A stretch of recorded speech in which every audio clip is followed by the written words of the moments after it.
देखिए, आज हम समझेंगे ईडियम्स को फेस से, जो कि ईडियम हमारा बेस्ड होगा मैन के ऊपर।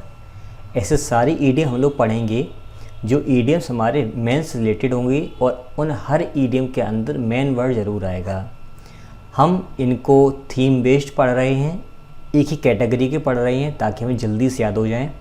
और बिलीव मानिए कि जब हम इन ईडियम्स को कवर करेंगे, जितने भी होंगे वो आपको बहुत ही जल्दी याद हो जाएंगे और आपको एक सेंस मिल जाएगा, आपको रटने की ज़रूरत नहीं पड़ेगी। ओवरऑल 5000 हम लोग ईडियम या वोकेबलरी की सीरीज़ लेके चल रहे हैं, जिसमें सिनोनिम, एंटोनिम सब कुछ मिलेगा। और 5000 कोई लिमिट नहीं है, इसमें प्लस का निशान मैंने इसलिए लगाया हुआ है क्योंकि जब मैं आपको तरीका दूंगा तो आप 5 से 10,000 कब कवर कर लोगे आपको पता खुद भी नहीं चलेगा। आपको सिर्फ़ और सिर्फ मैं रास्ता दिखा रहा हूँ। हो सकता है कि मैं आपको ईडियम केवल 3000 ही पढ़ाऊँ, लेकिन मैं आपको एक ऐसा आइडिया दे दूंगा कि आप उसको मल्टीप्लाई करते चले जाओगे, कहीं से भी जहाँ से पढ़ो उसको मल्टीप्लाई करते चले जाओगे। वो टेक्निक मैं आपको दे रहा हूँ, तो उसी टेक्निक से आपको आगे खुद सेल्फ स्टडी करना है। अब हम देखते हैं ईडियम्स ऐसे जो मैन से रिलेटेड हैं। फर्स्ट ईडियम अपना है अ man of few words. A man of few words, एक आदमी, फ्यू का मतलब थोड़ा, ना के बराबर, हमने एडजेक्टिव में पढ़ा था। वर्ड्स का मतलब क्या है? शब्द। शब्द भी हो सकता है, और वर्ड्स का मतलब यहाँ पे बात भी हो सकता है। बात भी हो सकता है। बात कैसे है? I have some words with him, मैं उससे कुछ बात कर चुका हूँ, मैं उससे थोड़ी बात कर चुका हूँ। स्पोकन इंग्लिश में इस सेंटेंस को ऐसे बोला जाता है। अब एक आदमी जो थोड़ी बात बोलते हैं, कम बात करता है, इसका मतलब क्या हुआ? इसका मतलब कहीं ना कहीं ये हुआ कि one who doesn't speak too much, एक ऐसा आदमी जो कम बोलता है। या तो इसका मतलब ये हुआ, या फिर रिजर्व्ड, या फिर रेटिसेंट। कहने का मतलब ये है एक आदमी या तो कम बोलता है, इसका मतलब या तो एक ये रहा, या फिर वो आदमी रिजर्व्ड है, मतलब कहने का ये कम बोलता है लेकिन मतलब की बात पूरी करता है। या फिर कहने का इसका मतलब ये कह सकते हैं वो आदमी अच्छा है और कहीं ना कहीं वो ऐसी बात बोलते हैं जो ज़रूरी है। कैसे होगा? ही is a man of few words but he does his work on time. आपने देखा होगा कि जो लोग कम बोलते हैं वो अपने टाइम पे काम करते हैं, हर चीज़ एक्यूरेट करते हैं, धोखे कम देते हैं। जो लोग कम बोलते हैं वो वफ़ादार, वो ईमानदार काफ़ी होते हैं। तो वो बात यहाँ पे सेंटेंस में भी मेंशन है कि वो आदमी भले ही कम बोलता है लेकिन वो अपना काम सारा समय पे करता है। It means he is a man of few words. वह आदमी जो है कम बोलते हैं लेकिन काम पूरा करता है, मतलब कहीं ना कहीं वो ईमानदार की कैटेगरी में उसका नाम आता है। अ मैन ऑफ वर्ड्स, इसका मतलब क्या हुआ? इस वर्ड का मतलब फेस से शब्द नहीं है, इस वर्ड का मतलब बात है। One who keeps his promises या ट्रस्टवर्दी, एक ऐसा इंसान जो विश्वास के काबिल है। कहते नहीं कि ही is a man of words, वह बात वाला आदमी है। तो बात वाला आदमी, उसकी हिंदी जो मैंने बोली है ए मैन ऑफ वर्ड्स की, बात वाला आदमी, उसको इंग्लिश बोलोगे अ मैन ऑफ वर्ड्स, यानी एक आदमी जो अपनी बात रखता है, बात अपनी सिद्ध कर देता है या फिर बात को पूरी करता है। कुछ ऐसे लोग, उनको बोलते हैं अ मैन ऑफ वर्ड्स। ठीक है। We can bank on him, यहाँ बैंक ऑन एक फ्रेजल वर्ब है जिसका मतलब विश्वास करना। Because he is a man of words, हम उस पर विश्वास कर सकते हैं, हम उस पर निर्भर हो सकते हैं क्योंकि वो एक बात वाला इंसान है, क्योंकि वो एक विश्वास पात्र इंसान है। क्लियर? चलिए अब फिर से देखो, अ मैन ऑफ लेटर्स, इसको कैसे याद करोगे? मान के चलो एक आदमी है जिसके पास 1 लाख लेटर हैं इंग्लिश में लिखे हुए। एक आदमी है जिसके पास 1 लाख लेटर्स हैं, वो भी इंग्लिश में लिखे हुए। तो ज़रा मुझे ये बताओ वो आदमी पढ़ने के बाद कैसा हो जाएगा? ठीक है, मान के चलो कि मैं आपको 1 लाख लेटर्स देता हूँ जो इंग्लिश में लिखे हुए हैं, वो ठीक लैंग्वेज लिखे हुए, पढ़ने के लायक हैं। भले आपको कम इंग्लिश आती है लेकिन वो 1 लाख लेटर आप शायद ही पढ़ पाओ। लेकिन जिस दिन आपने 10,000 भी पढ़ लिए लेटर्स, तो ये मान लो कि आप इंग्लिश की एक अच्छे खासे विद्वान हो जाओगे। तो अ मैन ऑफ लेटर्स को ऐसा कर सकते हैं एक आदमी जिसने इंग्लिश के ढेर सारे पत्र पढ़ लिए हैं और वो कैसा बन गया? इंग्लिश का स्कॉलर बन गया है, यूरिडेट। कहने मतलब ये कहीं ना कहीं विद्वान बन चुका है, वो उस चीज़ का विद्वान है। तो Shakespeare was a man of letters. Shakespeare कौन थे? विलियम शेक्सपियर जो थे वो एक विद्वान आदमी थे, विद्वान इंसान थे।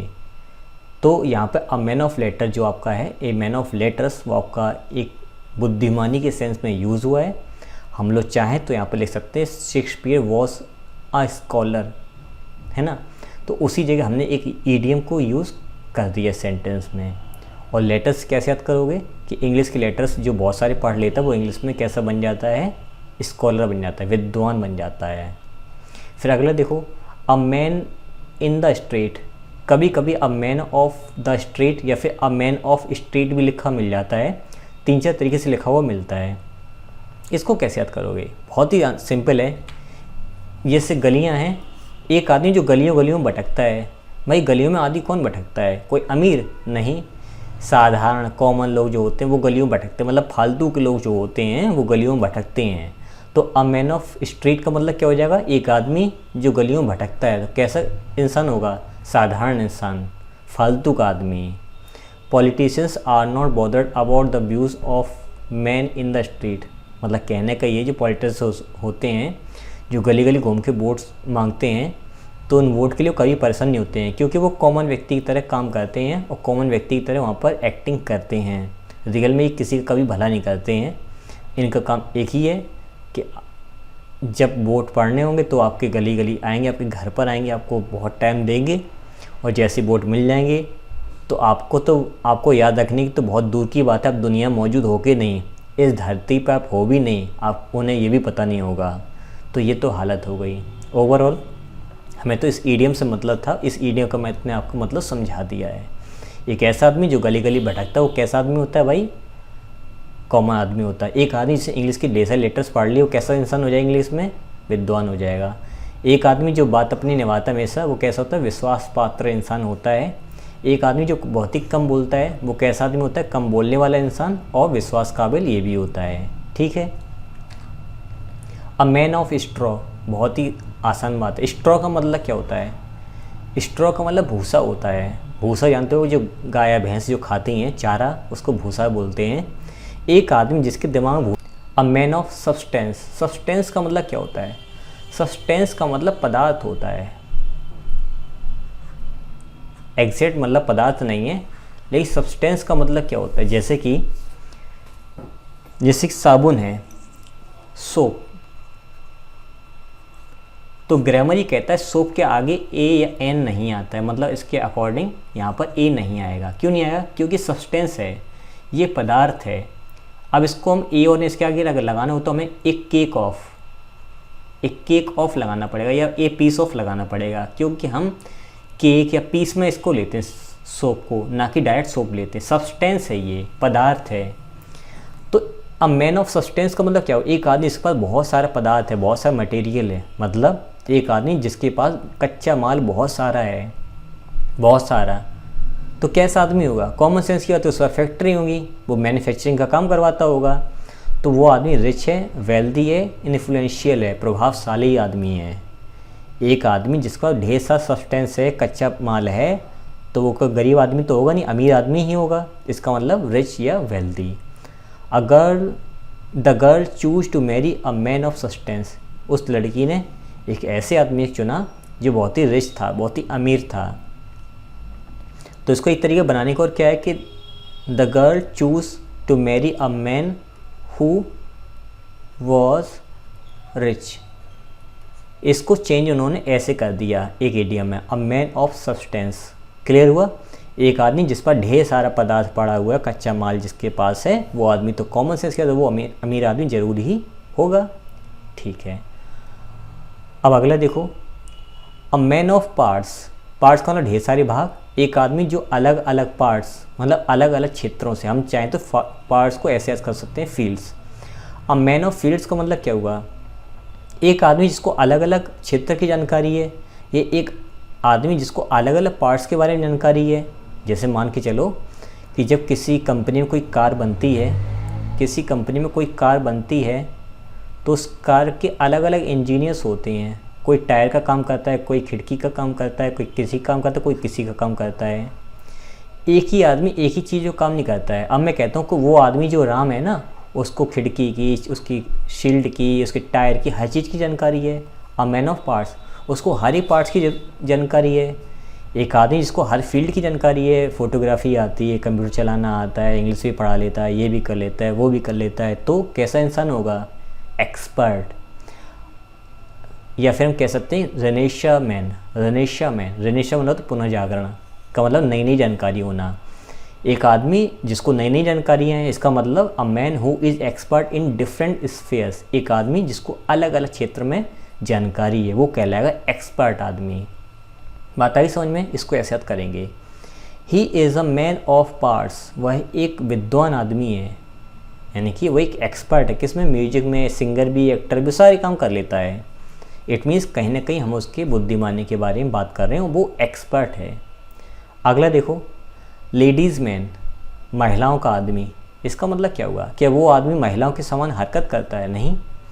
लेडीज़ मैन का मतलब कि वह आदमी जो महिलाओं का प्रेमी है, मतलब जिससे महिलाएं प्रेम करती हैं या फिर महिलाएं उसके कांटेक्ट में रहती हैं। क्या मतलब हुआ? A man who enjoys the company of ladies, एक ऐसा आदमी जो ज़्यादातर महिलाओं का संगत पसंद करता है। आपने देखा होगा बहुत सारे लोग हैं, यानी कि आदमी हैं या फिर लड़के हैं, जिन्हें महिलाएं काफ़ी पसंद करती हैं, वो महिलाओं के संगत में ज़्यादा रहता है। हालांकि उनकी हरकतें महिलाओं वाली नहीं होती हैं, मैं ये नहीं कह रहा कोई महिलाओं वाली हरकतें होती हैं, वो वुमनिश नहीं है, लेकिन महिलाओं की कंपनी में रहता है, महिलाएं उसको काफ़ी लाइक करती हैं, है ना। तो वो आपका लेडीज़ मैन कहलाता है। और याद रखना, इसके अंदर महिला वाले गुण नहीं होते, ये होता आदमी ही है, बिहेवियर से भी, एटीट्यूड, हर तरीके से, बट वो लेडीज़ में पसंद किया जाता है, लाइक भगवान कृष्ण, इस तरह से। तो he has the reputation of a ladies man, उस आदमी की जो रेपुटेशन है वो लेडीज़ मैन की तरह है, मतलब वो लेडीज़ में उसकी वैल्यू काफ़ी ज़्यादा है, महिला उसको काफ़ी ज़्यादा पसंद करती हैं। लास्ट वन देखते हैं, मैन ऑफ आर। इसका मतलब क्या हुआ? एक आदमी जो हर घंटे की वैल्यू समझता है। आर का मतलब घंटा हो गया, ऐसे तो याद कर सकते ना, एक घंटा यहाँ पे हो गया। एक आदमी जो घंटे की वैल्यू समझता है, मतलब एक आदमी जो हर एक मिनट की वैल्यू समझता है, वो हर जगह सम्मान पाता है, उसकी हर जगह तारीफ़ होती है ना।